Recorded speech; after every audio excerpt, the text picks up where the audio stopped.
All right. Well, welcome to the guide now for teachers to get set up for teaching private lessons online with Manor House Music School. And this will be for Manor House Music as well as Portland Bible College teachers, as we're just figuring out how to move forward through the coming weeks as we are unable to do live lessons and just trying to figure out the new norm in this new world, it would seem, of still providing quality teaching and keeping our students going in this season, which is super important for them. Just some stability maybe in their world, that we go the extra mile to continue teaching. And for some of us, it's our livelihood, being able to continue lessons but in a new way. So in this guide, we're going to go through some specific points that will help you get set up with the video conferencing and just some tools, solutions. I'm going to go as quickly as I can, but provide a lot of links and resources should you want to go further into this. But we want to give you just a basic setup so that it's easy, so that once PBC starts again and then MMS here in a week and a half, that we can dive right back in. It's going to take a few days probably just to get used to the new norm, but we want to resource you as much as we can and be available to assist you as you continue teaching. So this will also come in some email resources and provide some like YouTube playlists and whatnot to help you get started. So let's go ahead and take a look now at some of the things we're going to cover. We want to talk about very quickly just our dates. PBC is going to resume lessons online March 30th, so this coming Monday. And then MMS still has another week off because of Washington's spring break, so that they begin on April 6th. We anticipate to return to live lessons at this point, hopefully on April 30th, okay? Obviously, many things affect that, as you are well aware of. So we're going to talk through some solutions, and really our studio management software, My Music Staff, has come through for us. It is amazing what they have put together and allowed just some easy integrations that I think are going to make life much easier for us, and just a few thoughts along that. So we're going to talk here about the process, what you need as far as a teacher, and what your students are going to do on their end. We'll be sending out separate guides for the students and getting you as well as the student set up with some basic instructions on video, your studio, what gear might be needed. Just asking that you communicate with us if you need anything, troubleshooting. We'll do our best to help with that. Myself and Aster, as the MMS coordinator, we want to make sure that you're covered with what you need. So we're going to talk through the setup and then also holding the lesson, and then giving some best practices and tips. Okay, so let's move now. Let's take a quick look now at what our basic thought is with video. Okay, and what we're headed towards is using Zoom. Okay, Zoom really has risen to the surface as far as a preferred video chat solution in the last week and a half, 2 weeks, and they've made things available to people for free that they didn't have before. And the beauty of it is that it integrates right into My Music Staff. Other video tools are okay. That's totally fine. Skype and FaceTime also are set up so that My Music Staff can automatically link a student to a video meeting, and I'll show that in a second here. You can use other, like Google Hangouts, Facebook Messenger. Other video tools are fine. You would just kind of be on your own and needing to communicate to your students. So if you use the My Music Staff integration that's available to us, then it's going to work out pretty well. Okay, so with Zoom, we're going to walk through just a quick basic idea of setup with this.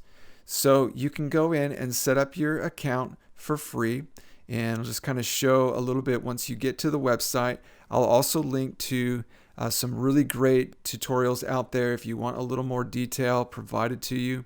You're just kind of, doing a basic profile setup. You can use your email, and you get the basic free version of that is what you want. Okay, so set up your Zoom account for free. And again, I'm going to send a couple other videos that might walk you through more of the steps if you get stuck, and set up the free version of the account. You do not need to do a paid account at this time unless you want additional features. That's up to you.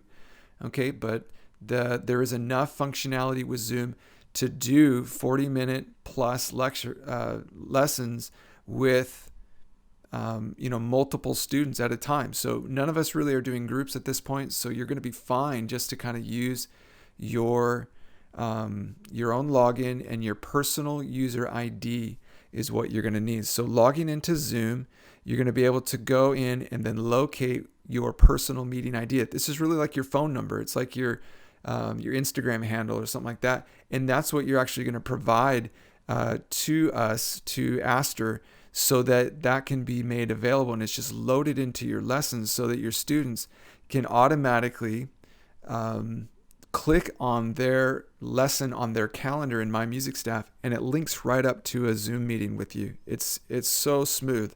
And we'll send out a quick a video with a student. I just kind of walk through the process, and it shows what they see on their side, how they link it up. And as you can kind of see here, that's my little ID, and you don't need the link, but even just your ID number, it automatically will be something that you'll provide to Aster to load up in your upcoming lessons, and you'll be good to go. So navigating to that, clicking through the options in your profile, and then you can send in your ID for My Music Staff setup. Again, here's just a screenshot that allows you to do that. Save this, send it, text it, message it, however, to us. We'll get your lessons loaded up for the students that do respond, that they can do online lessons. Okay?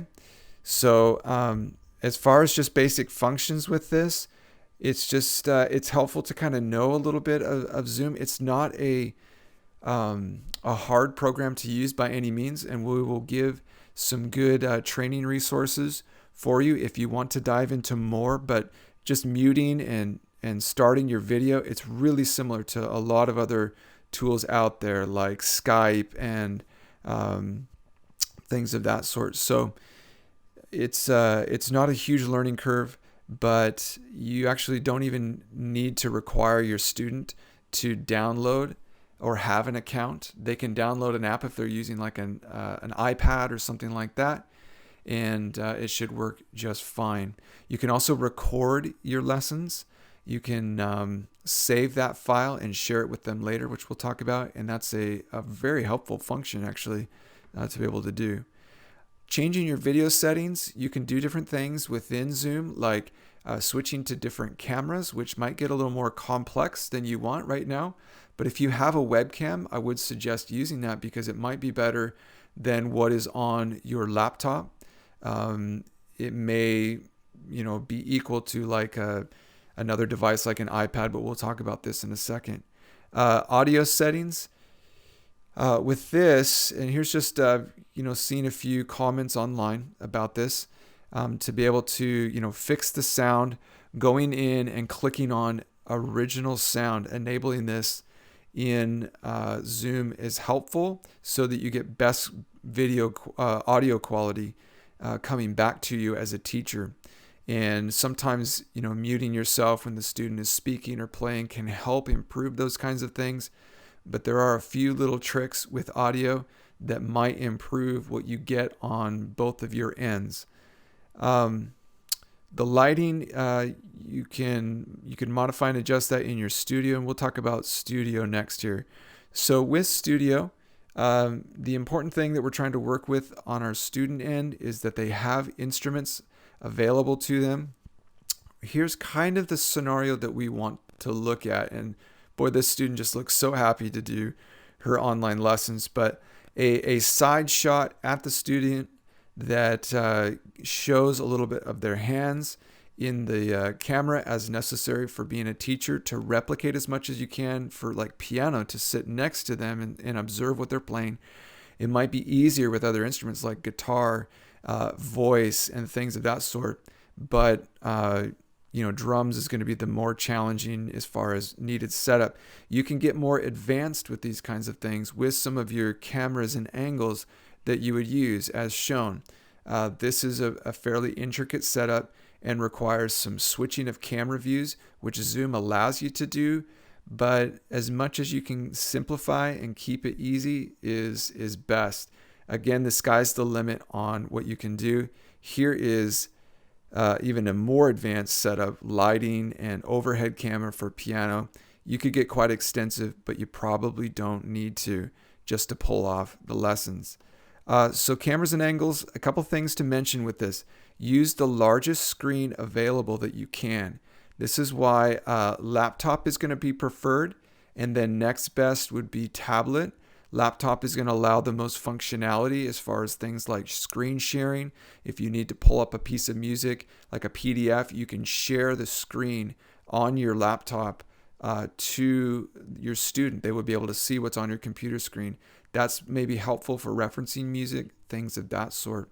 A smartphone is not super helpful. It might give you actually great camera quality, and it's important to have that close by in case you do need to message and something goes wrong with the video cast, but it's not going to allow you to see things very closely. It's up to you, but again, best practice, largest screen available. You're going to get a trade-off sometimes with the audio, and we'll talk about that in a sec. Webcams are going to give you superior picture quality, many times more so than laptop. Things like, Logitech cameras, I'll use these for screencasts and things of that sort that will be much better quality, but they are not widely available right now. Amazon is, I think, sold out in most places because of the demand. You might have to search a little more. B&H Photo Supply is another option, but you're going to get a lot clearer pictures like this. Okay, so let's take a look now at some audio stuff. Really great article that I'm going to link up to you guys by a guy named Steve Tressler, How to Move Your Private Music Studio Online. You don't have to read through the whole thing, but he's got some great tips that I'll just share with you real quick. And the first one is to use headphones on both ends for you and your student if possible. A lot of times I'll use even my iPod headphones, or if you have AirPods, that can be just about as good as a laptop speaker if you're going to go, or through a tablet device as far as capturing audio. You can get fancier than that with interface and ambient mics, USB mics, which we'll talk about here. But dealing with loud instruments, sometimes that can distort and overload the sound that's coming through to you. You might need to ask your student to back away from the mic. External USB mics are really going to be a game changer for you if you have these available, or you could borrow one. Here's a few available that might work, and they can just be a very convenient option for improving the audio quality overall. A couple thoughts on this is, let the device, both for the camera as well as for audio purposes, be next to the instrument, like especially if you're teaching piano, not on top. The reason for it is the vibrations and the sound are going to really be pretty bad on a device that is set on an instrument. Okay, so again, happy girl at lesson, her laptop is not on the keyboard, or maybe touching it that the speakers would cause it to vibrate a lot. You might have to just monitor background noise, ask them to not have people nearby or other things that would overload the sound that's coming to them. Another option and a backup that I've done is having the video link through your device, but then using a phone connection. So calling them on a separate line, like a phone line, and having the audio go through that might be improved over trying to send it through the laptop and things of that sort. Okay, so just realize faster music, louder instruments are going to be a bit more of a challenge, and that's just something to try to fight through a little bit with getting the audio to work for you. You might have to experiment a little bit, and we can help troubleshoot if helpful. Wi-Fi signal, quick thoughts on that. Get the best that you can in terms of proximity and location to the router. Get as close as you can, or move the router to you to try to achieve a good connection. Let's talk about holding the lesson. This is what it's going to look like. And again, as far as just the preparation end of things, being able to test Zoom with somebody, and you can do this with Aster or myself prior to your first, day into lessons here. I know we've got just a few days before PBC resumes, so it might be a bit of a quick turnaround here. But try testing this out. See if you can start the meeting. See if you can manipulate some of the controls so you're not fumbling for that in your first lesson. Confirm that your students have Zoom working. They can access it. If they have a tablet, an iPad or something, they have the app installed. We're working on our end as well, but communicate with your students and maybe test it with them ahead of time. Just a quick consult type of Zoom meeting. Okay, so starting the Zoom meeting, what's going to happen is, and we just suggest, being ready 5 minutes before in order to have your stuff up and ready. The student can log on by clicking, and this kind of walks through a few things here. Connecting your Zoom meeting is as simple as going into some of the, your calendars and things of that sort. You can see just a little link there that looks different from like a Rocky Butte or Mill Plain location.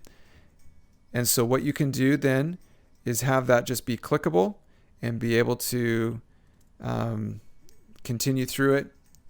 You can also get it from your homepage. So if you've got an upcoming lesson showing on your homepage, you'll get the same link and then you're good to go. All right. So we'll give another video that kind of showcases this with a student to demonstrate. So now in looking at best practices and tips, this is really just helpful things that might make life a lot easier. The first thing that we're going to suggest is having a backup ready. Okay, so it might just end up that you use your smartphone. Have something in case the Zoom connection doesn't work. It's really stable. It shouldn't be a problem. But having a phone right there ready in case you need to message or call a parent or fix a connection issue is helpful. We're trying to get SMS notifications set up and email notifications set up in MyMusicStaff. I mean, we really need to use MyMusicStaff to its capacity, and so that students will get messages an hour prior, especially as everything is digital and trying to, just handle so many messages that are coming in notifications. We want to make sure that students don't drop the ball on attending their lessons. So helpful maybe to text your student an hour prior. Being flexible and patient, especially the first time too, is super important. It's a new process. If the lesson doesn't work and it's a frustration, just give the student an out saying, okay, let's come back around. Let's give it another try at a later time or next week. And we'll just kind of test it out, see how it is. And if it doesn't work, then we'll discuss what needs to be discussed. Just the latency issues involved in online lessons, duets and play-alongs is probably not feasible. So be aware that trying to play real time with each other is going to be a challenge. That's just the reality of it. Really suggesting, this is a great tip that came up on a website here about using props to avoid camera changes. So even having like a page that is like a printout of a couple octaves of a piano keys, or a printout of a fretboard or something like that, or a marker board, something so you don't have to try to move your camera angle or something to show what needs to be shown to the student. Having like maybe music printed on your end so that you can lift it up to the camera to show where you're talking about, things of that sort. And I'll link this video in the show notes for this guide here as well.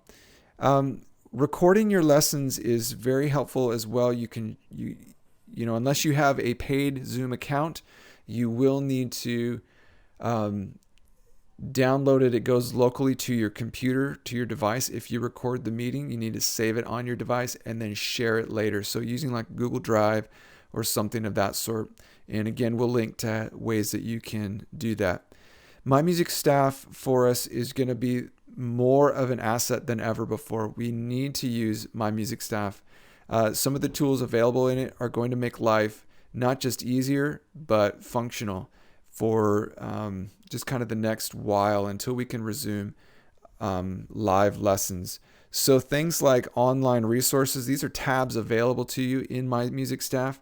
These are things where you can maybe upload like music theory worksheets, short video clips of a song being played or technique being explained, warm-up exercises, things that you might deliver to your student, audio files for them, even pre-recorded lessons that might guide your students through some of the structure of a lesson or things that you want to cover. You can deliver in a multiple, variety of ways, but this is something available on My Music Staff directly to your student. Repertoire you can also upload, and then really maybe using lesson notes and time practice tracking is probably a pretty helpful thing to consider. Okay, so we're going to talk very quickly, and this will come in a separate email, but just about attendance. We're just really asking that you mark online lessons if they are done so just in your notes when you take attendance. That'll be helpful for us because we will have teachers or students, if they're unable to have an online lesson, we want to know that as well if that does come about in the process.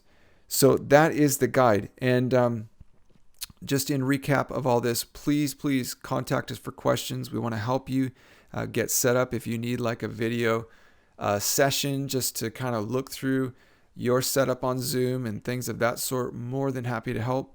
If you get hesitation from parents and students, again, just saying things like, let's try a couple lessons online and see how it goes. That's really the verbiage that we're using. And if it's not working out, we can discuss it. We want to provide additional resources for you, things that will just be kind of a place that you can go for help if needed. And again, contact us as we go along. Please just make the most of the tools available to you. And thank you so much for just the way that you guys handle so many of the curveballs over the last couple weeks. And once we jump back into lessons, I think it's going to be a new experience, but I think we'll find we can achieve some great things with the tools that we have, and we'll problem solve together.